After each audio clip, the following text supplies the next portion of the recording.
Bonjour mes frères, bonjour mes sœurs, bonjour mes bien-aimés, bonjour mes très chers et bon réveil matinal. Ce merveilleux jour que l'Éternel lui-même a prêté pour toi et pour moi. Où je viens ce matin déclarer que c'est un jour béni. Je ne sais pas ce qu'il en est de toi. Je ne sais pas comment tu vois ta journée de ce jour. Je ne sais pas comment tu veux l'embrasser. Je ne sais pas ce que tu as comme projet, mais crois-moi, tout dépendra de ce que tu déclareras à cet instant. Tout dépend de ce que tu déclares au petit matin. Ma Bible me le dit, je l'ai évoqué hier, Proverbe chapitre 18, verset 21, Proverbe 18, 21. La vie et la mort sont au pouvoir de la langue. La vie et la mort sont au pouvoir de la langue. Savais-tu, bien-aimé, qu'il y a des personnes qui s'évertuent à maudire tes jours? Oh oui, il y a des gens qui n'ont pour seul objectif que de maudire tes journées. Comment est-ce que je le sais? Ma Bible me le dit dans Job au chapitre 3 et le verset 8. On lit ceci de bien écrit. Qu'elle soit maudite par ceux qui maudissent les jours, par ceux qui savent exciter le Léviathan. Je vais m'arrêter à cette phrase-là. Par ceux-là qui maudissent les jours. Par ceux-là qui maudissent les jours. Donc, tu te couches au soir, tu t'endors, et puis tu te réveilles au petit matin pour embrasser une journée qui a été maudite par un tiers. Quelqu'un qui a maudit ta journée dans l'ombre, dans le noir. Et toi, tu n'en savais absolument rien. Oh, tu n'en savais absolument rien. Et tu embrasses une telle journée. Et laisse-moi te dire, bien-aimé, que lorsque ta journée est maudite, c'est tout ce qui va avec. Tout ce qui se trouve dans cette journée est également maudite. Tes projets sont maudits. Tes entreprises sont maudites. Tes activités sont maudites. Quoi que tu fasses pendant cette journée est maudit. C'est pourquoi tu dois te lever le matin, bien-aimé. Tu dois te lever au petit matin et tu dois absolument commencer ta journée dans la présence de Dieu. Parce que lorsque tu es dans sa présence, oh bien-aimé, dans sa présence, tout mal est transformé en bien. Genèse chapitre 50, le verset 20. Dans sa présence, tout malheur devient bonheur. Dans sa présence, toute malédiction est changée en bénédiction. Écoute ce que la parole de Dieu déclare. Deutéronome chapitre 23, le verset 5. Il dit, mais l'Éternel, ton Dieu, n'a point voulu écouter Balaam. L'Éternel, ton Dieu, n'a point voulu écouter Balaam. Et l'Éternel, ton Dieu, a changé pour toi la malédiction en bénédiction parce que tu es aimé de l'Éternel. Oh, veux-tu proclamer cela ce matin? Dis, je suis aimé de l'Éternel. Je suis aimé de l'Éternel. Peu importe ce que l'ennemi veut te faire penser, peu importe ce qu'il veut te faire accepter, qu'il ne soit pas vrai, bien-aimé. Tu es aimé de l'Éternel. Laisse-moi te dire ce matin que les réalités ne sont pas la vérité, ou la réalité n'est pas la vérité. Il se peut que tu vois quelque chose et que tu conclus, oh oui, alors qu'il n'en est rien. Il n'en est rien. La vérité, c'est que tu es aimé de l'Éternel. Tu es aimé de l'Éternel. Et l'Éternel, ton Dieu, ne voudra écouter aucun de tes ennemis à ton sujet. L'Éternel, ton Dieu, ne voudra donner raison à aucun de tes ennemis. Oui, il ne permettra pas que ton ennemi, que tes ennemis aient gain de cause. Tu es aimé de l'Éternel. Veux-tu te joindre à moi ce matin? Nous voulons apprécier notre Dieu. Seigneur, je viens ce matin te louer. Je viens ce matin te célébrer. Je viens ce matin te magnifier. J'ai l'assurance, Père, comme le dit Deutéronome, que je suis aimé de toi. J'ai l'assurance que mon frère est aimé de toi. J'ai l'assurance que ma sœur est aimée de toi. Oh oui, tu nous aimes d'un amour incommensurable. Tu nous aimes d'un amour illimité. Tu nous aimes d'un amour désintéressé. Tu nous aimes d'un amour inconditionnel. D'un amour éternel aussi. Ton amour n'est pas provisoire. Oui, ton amour n'est pas éphémère. Tu nous aimes pas juste pour cet instant et l'instant d'après, tu nous aimeras plus. Non, tu nous aimes pour toujours. Tu nous aimes pour toujours. Seigneur, comment ne pas t'aimer en retour? Il me souvient que l'apôtre Jean nous le disait dans 1 Jean chapitre 4, verset 19. Il dit pour nous, nous l'aimons parce qu'il nous a aimés le premier. C'est ton amour qui nous bouscule à t'aimer. Ton attachement à nous nous bouscule à nous attacher à toi. Comment ne pas te louer? Comment ne pas te célébrer? Béni sois-tu, Seigneur, pour tout ce que Dieu tu fais. Et nous t'aimons, Seigneur, de tout notre cœur. Et nous voulons plus que jamais te confier nos vies. Ce matin, justement, tu me faisais monter cette chanson à cœur qui dit ceci. My lifetime, I will give God my lifetime. My lifetime, I will give God my lifetime. If I give God my lifetime, He will take care of me. He will never ever let me down. If I give God my lifetime, He will never ever let me down. If I give God my lifetime. Ah oui, ma vie, je la lui confie. Et si je la lui confie, il ne me laissera jamais tomber. Il ne m'abandonnera jamais. Tout ce qu'il attend, bien-aimé, c'est que tu viennes à lui. Tout ce qu'il attend, c'est que tu lui confies ta vie. Dieu n'attend que ça. Et il ne te laissera pas tomber. Il ne te mettra pas dehors, comme nous le voyons la semaine passée. Dans Jean chapitre 6, verset 37, Jésus dit qu'il ne met point dehors celui-là qui vient à lui. Si tu viens à lui pour lui confier ta vie, il ne te mettra pas dehors. Il ne te laissera pas tomber. Il ne t'abandonnera pas. Mais il se tournera vers toi, bien-aimé, pour être pour toi cet abri sûr-là. Parce que lorsque tu viens à lui, tu trouves en lui un abri sûr pour te couvrir, pour te protéger, pour veiller sur toi et rendre nul et sans effet tous les plans de l'ennemi contre ta vie. Je lisais un texte, Naoum chapitre 1, verset 7. Dans la version Semeur, il dit, mais l'Éternel est bon et il est un abri sûr au jour de la détresse. Et j'ai envie de dire, pas qu'au jour seulement de la détresse, il est un abri sûr toujours. Il prend soin de ceux qui se confient en lui. Il prend soin de ceux qui se confient en lui. Si tu te confies en lui, bien-aimé, tu ne seras jamais dans la confusion. Parce qu'il prendra toujours soin de toi. Il prendra toujours soin de toi. Il prendra toujours soin de toi. Seigneur, merci de le faire. Tous ceux qui se confient en toi ne sont jamais confus. Tu prends soin, un grand soin de ceux-là qui se confient en toi. Fais-nous grâce de toujours venir à toi. Tous les matins, à chaque moment, à chaque instant, nous voulons, Père éternel, garder nos regards vers toi. Nous voulons te recommander notre sort, te recommander notre vie. Nous voulons tout déposer à tes pieds. Nous voulons tout remettre entre tes mains, Seigneur. Parce que nous avons l'assurance, mon Dieu, quand nous confions en toi.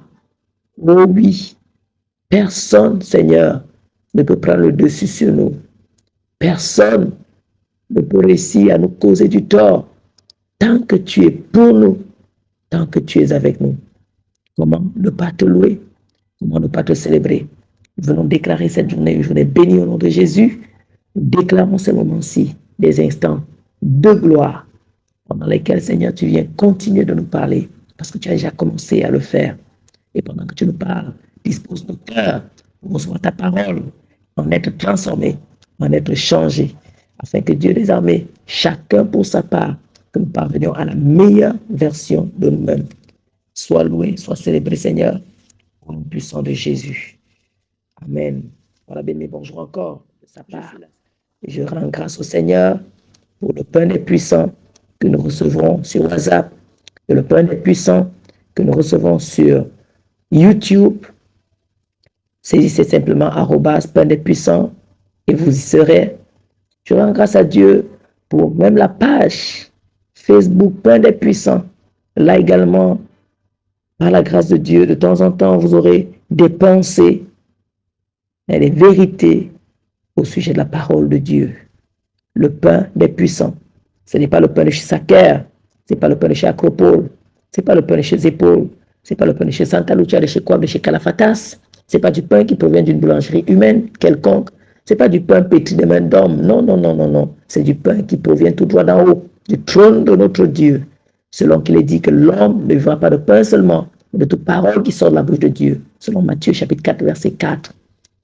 Le pain des puissants qui vient tout droit du trône de Dieu pour te bâtir, pour te nourrir, pour te rendre fort, te donner de triompher, t'accorder le dessus. Oui, te rendre plus que vainqueur. Le pain des puissants. Le pain des puissants. Toi qui semblais être faible, oh, toi qui te disais être impuissant, par ce pain-là, tu deviens fort. Par ce pain-là, tu deviens puissant. Parce que souvenez-vous, Jésus nous l'a dit, il dit, je vous ai donné le pouvoir, je vous ai donné le pouvoir de marcher sur les serpents et sur les scorpions, sur toute la puissance de l'ennemi. Je crois que c'est dans Luc chapitre 10, verset 19. Je vous ai donné le pouvoir de marcher sur les serpents, sur les scorpions et sur toute la puissance de l'ennemi. Et rien ne pourra vous nuire. À moins que tu connaisses cette vérité, bien-aimé, tu vas te comporter et tu marcheras et tu vivras comme quelqu'un de faible, quelqu'un d'impuissant, alors que tout pouvoir t'a été donné. Oh oui, tout pouvoir t'a été donné. Voilà, ce matin, nous allons continuer dans ce thème que nous avions hier. Nous allons commencer à parler de ce que nos yeux doivent être ouverts. Et le thème ce matin, c'est que tes yeux soient ouverts pour que tu vois. Que tes yeux soient ouverts pour que tu vois. Notre texte ce matin, c'est 2 Rois au chapitre 6. Je lirai les versets 17 et 18 à partir d'ici. Là, il est écrit, Élisée pria et dit, Éternel, ouvre ses yeux pour qu'il voie. Écoutez ça. Éternel, ouvre ses yeux pour qu'il voie. Et l'Éternel ouvrit les yeux du serviteur qui vit la montagne pleine de chevaux et de chars de feu autour d'Élisée. Et verset 18, les Syriens descendirent vers Élisée. Il adressa alors cette prière à l'Éternel, daigne frapper d'aveuglement cette nation. Et l'Éternel les frappa d'aveuglement, selon la parole d'Élisée. Hier, nous avons vu 2 cas. L'un dans Genèse, au chapitre 19 et le verset 11. Je ne vais pas y revenir pour écouter le message d'hier, où justement, il y avait des personnes qui étaient aveuglées et qui n'arrivaient pas, qui avaient la peine à trouver la porte. Aveuglées, ayant de la peine à retrouver la porte. Nous avons écouté également cette autre histoire dans Luc chapitre 24 de Cléopas et son compagnon qui ont été empêchés de reconnaître Jésus jusqu'à ce que leurs yeux soient ouverts pour qu'ils voient Jésus. Aujourd'hui, c'est l'histoire de Élisée. On nous fait savoir, pour lire le texte à partir de 2 Rois chapitre 6 verset 8, il fait savoir que le roi de Syrie était en guerre avec Israël. Et chaque fois que le roi de Syrie tenait un conseil secret, il disait, mon camp sera dans tel lieu. Alors, ce qui se passe, c'est que le prophète Élisée, qui n'était pas avec eux, et le prophète Élisée qui appartenait à Israël, allait dévoiler les secrets du roi de Syrie au roi d'Israël. Il pouvait dire au roi d'Israël, garde-toi de passer dans ce lieu, parce que les Syriens vont y descendre. Ne va pas à tel endroit, parce que les Syriens y seront. Et le roi d'Israël qui était un peu dubitatif, c'est-à-dire il se disait, est-ce que ce que le prophète Élisée me dit est vrai? Il envoya à chaque fois des gens pour se tenir en observation et voir si ce que l'homme de Dieu avait dit était vrai. Et on nous dit que ce n'est pas arrivé seulement une fois, pas que 2 fois, plusieurs fois c'est arrivé. Et le roi de Syrie a eu le cœur agité. Il s'est dit, mais qui est cette personne parmi nous qui est traître? Chaque fois que je dis, voilà là où on va camper, il va dévoiler cela au roi d'Israël. Et quelqu'un lui a répondu, l'un de ses serviteurs, verset 12, il lui dit, personne, ô roi, mon Seigneur, Donc personne n'est traître. Mais Élisée, le prophète qui est en Israël, rapporte au roi d'Israël les paroles que tu prononces dans ta chambre à coucher. Vous voyez ça? Élisée, le prophète, rapportait absolument toutes les paroles prononcées par le roi de Syrie, même dans sa chambre à coucher. Voilà ce que Dieu est capable de faire. Dieu est capable de nous révéler les choses cachées. Il dit, invoque-moi. Jérémie 33, il dit, je te répondrai et je te ferai voir les choses cachées, les choses que tu ne connais pas. Dieu est capable de te révéler les choses cachées. Tu es chez toi. Oh oui, selon le cas, selon le besoin, Dieu peut te révéler les choses qui se passent ailleurs, dans une autre nation, dans une chambre où tu n'y es pas. Dieu est capable de te révéler cela. Oh oui, il est capable de t'ouvrir les yeux pour que tu vois des choses au loin. Il est capable de t'ouvrir les oreilles pour que tu entendes des choses dites au loin. Dieu est le Dieu qui révèle. Il est le Dieu qui révèle. Et ce matin, le cri de notre cœur, c'est que nos yeux soient ouverts. Écoutez ce qui se passe. Le roi Syrie, dans sa colère, a envoyé des soldats aller se saisir du prophète. Ils sont allés, on leur a dit, le prophète il y a 2 temps. Donc, le roi de Syrie avait envoyé des chevaux, des chars, une forte troupe. Ils sont arrivés de nuit et ils ont environné la ville. Le serviteur de l'homme de Dieu, et Géasi, était apeuré. Et il se disait, quand il a vu toute cette troupe, il se disait, c'en est fait de nous. C'en est fait de nous. Mais vous savez quoi? Mais seulement parce que ses yeux n'étaient pas ouverts pour voir qu'avec eux, il y avait une plus grande armée. Avec eux, il y avait, que dis-je, un plus grand nombre. Un plus grand nombre. Et c'est pourquoi le prophète Élisée va prier et il dira, Éternel, ouvre ses yeux pour qu'il voie. Éternel, ouvre ses yeux. Et lorsque Élisée a prié, Dieu a ouvert les yeux de son serviteur, du serviteur d'Élisée, et celui-ci a pu voir la taille de l'armée qui était avec eux. Il a vu que cette armée, l'armée qui avait avec eux était plus grande, était plus redoutable que l'armée du roi de Syrie. Bien-aimé, que Dieu t'ouvre les yeux pour que tu vois que tu n'es pas seul. Que Dieu t'ouvre les yeux pour que tu réalises que l'armée céleste est bel et bien avec toi. Que Dieu t'ouvre les yeux. Tu n'es pas seul. Tu n'es pas seul. Tu n'as pas à craindre. C'est ce que Élisée a dit à son serviteur. Il dit, ne crains point, car ceux qui sont avec nous sont en plus grand nombre que ceux qui sont avec eux. Mais tant que ses yeux n'étaient pas ouverts, il ne pouvait pas réaliser cela. Il ne pouvait pas voir cela. Dans la réalité, il voyait l'armée, la grande armée du roi de Syrie. Mais dans la vérité, et c'est pourquoi il a fallu que ses yeux s'ouvrent pour qu'il voit ce qu'il y a de vrai. Dans la vérité, l'armée de Dieu, l'armée céleste, était avec eux en bien plus grand nombre. En bien plus grand nombre.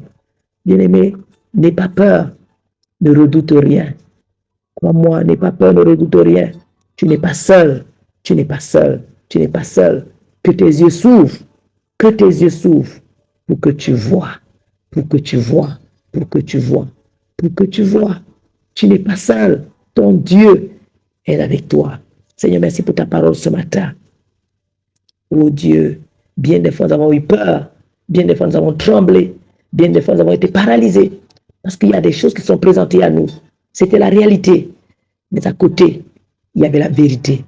Et puisque nos yeux étaient empêchés de voir cette vérité, oh Dieu, nous sommes enfermés dans la détresse, dans l'anxiété, dans les troubles. Père, ouvre nos yeux. Comme les yeux de Géasi ont été ouverts, il a pu réaliser que l'armée céleste, ton armée Seigneur, avec eux, était bien plus grande et bien plus redoutable. Et là, son cœur a été apaisé. Je prie pour quelqu'un ce matin qui a besoin que son cœur soit apaisé. Je prie pour quelqu'un ce matin qui traverse une situation qui est en fait la réalité et qui jusque-là n'a pas pu percevoir la vérité parce que les yeux étaient empêchés de voir. Que ses yeux s'ouvrent, Seigneur. Que ses yeux s'ouvrent au nom puissant de Jésus et qu'il voit clairement que tu ne l'as pas abandonné, que tu ne l'as pas délaissé, que tu es avec lui, que tu es avec elle. Et parce que tu es avec nous, Seigneur, nous ne pouvons être que victorieux. Oh oui, dans le cas de cette armée envoyée vers Élisée. Élisée a fait une autre prière en disant, daigne frapper d'aveuglement cette nation. Ils ont été frappés d'aveuglement. Et ma Bible me dit, parce que justement, lorsqu'on est aveugle, on est obligé de se laisser conduire. Ils ont été conduits jusqu'à la Samarie. Et c'est lorsqu'ils sont entrés dans la Samarie que leurs yeux se sont ouverts à la prière toujours d'Élisée. Ils ont réalisé qu'ils étaient en Samarie. Oh Dieu, que nos yeux soient ouverts, que nous n'ayons besoin de personne pour nous conduire, que nous soyons conduits par toi, qui nous aura ouvert les yeux, qui nous indiquera où marcher, qui nous indiquera où aller. Reçois toute la gloire pendant que tu le fais, au nom puissant de Jésus. Voilà, bien-aimé, que tes yeux soient ouverts, que tu vois. Je nous aime très fort. Mais le Seigneur encore plus. Shalom, shalom. On nous voit demain. C'est un qui plaira à Dieu. Bonne journée en sa présence et bye bye.